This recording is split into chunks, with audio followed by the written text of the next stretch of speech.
वालेकुम अस्सलाम व रहमतुल्लाहि व बरकातुहू। आप सुनाइए, क्या हाल है तबस्सुम? अल्लाह का शुक्र है बहन। और अपना सुनाइए, कहाँ जा रही हो तैयार होकर? आज मौसमी की बेटी की शादी है, वहाँ जा रही हूँ। तेरी दावत नहीं है क्या?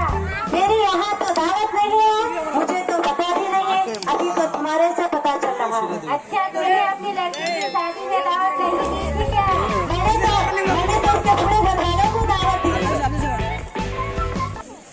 अरे बहन, वो लोग तो ऐसे ही है।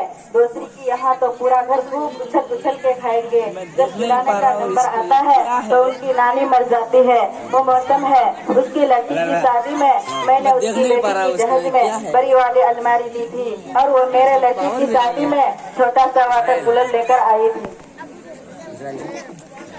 मैंने उसकी लड़की की शादी में 1000 रुपये जहेजा दी थी।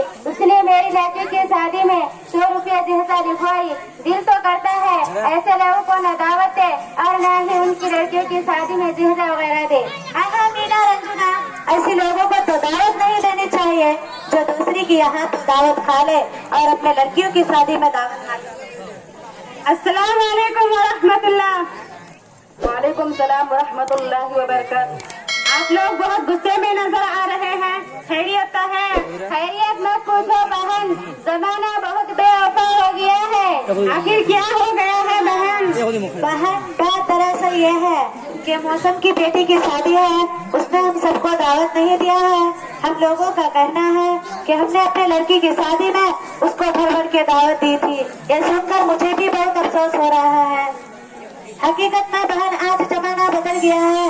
किसी लड़की की शादी में आप बड़ी वाली अलमारियां देंगे तो आपको अपने लड़की की शादी में छोटा सा वाटर कूलर मिलेगा। अगर आप 1000 रुपये किसी लड़की की शादी में दोगी तो आपके बदले 100 रुपये मिलेंगे। अरे इंसान तो यही समझ कर देता है कि आज मैं उस लड़की की शादी में दूंगी तो कल वो मेरी लड़की की शादी में देगा, लेकिन जब उसके खिलाफ होता है तो बड़ी तकलीफें होती हैं। अफसोस मेरी बहनों तुम्हारी सोच पर।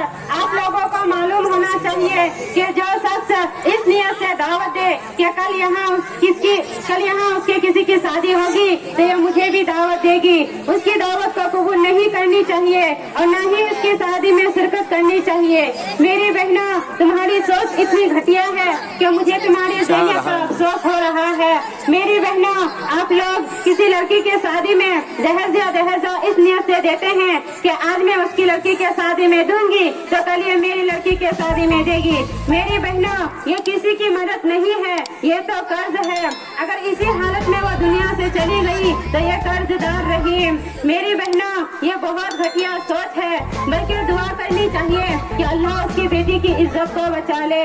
मेरी बहनों, आपके पास पढ़वाने वसात थी, क्या पता उसके पास उतनी पढ़वाने वसात ना हो, इसलिए बुरा मानने की क्या जरूरत है। मेरी बहनों, हम सब जानते हैं कि आज के इस दौर में लड़की की शादी में कितनी परेशानी होती है, कितना खर्च होता है। मेरी बहन, लड़की के वालिदीन अपनी बेटी की बढ़ती हुई उम्र को देखते देखते उनके सर के बाल सफेद हो जाता है।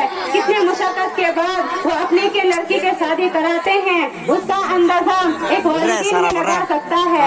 मेरी बहनों, हमारा समाज कितना खूबसूरत मुआशरा था, आज के इस दौर में हमारी सोच ने हमारे मुआशरे को तबाह कर दिया। आज हम लोग सिर्फ और सिर्फ एक दूसरे की बुराई और हसद गिबत में लगे होते हैं, किसी के मदद के बारे में सोचते ही नहीं। मुझे अफसोस इस बात का है कि अगर 2-3 बहन किसी के खिलाफ बुराई कर रहे हो तो उसको रोकने के बजाय वो भी उसी में शामिल हो जाती है। मेरी बहनों, तुम दहेजा दो तो कर्ज के तौर पर नहीं बल्कि मदद के नियत से दो, और दावत इस नियत से ना करो कि वो आइंदा मुझे भी दावत करेगी, ये नियत हरगिज ना हो। मेरी बहनों, अगर मेरी बात बुरी मालूम हो तो मैं माफी चाहती हूँ। नहीं बहन, आपकी बातों ने हमें बहुत शर्मिंदा कर दिया है। वाकया हमारा तो बिजली घटिया है, लेकिन हम सब वादा करते हैं कि हम सब अपनी सोच को बदलेंगे इंशाअल्लाह। अस्सलामु अलैकुम व रहमतुल्लाहि व बरकातुहू। वालेकुम अस्सलाम व रहमतुल्लाहि व बरकातुहू।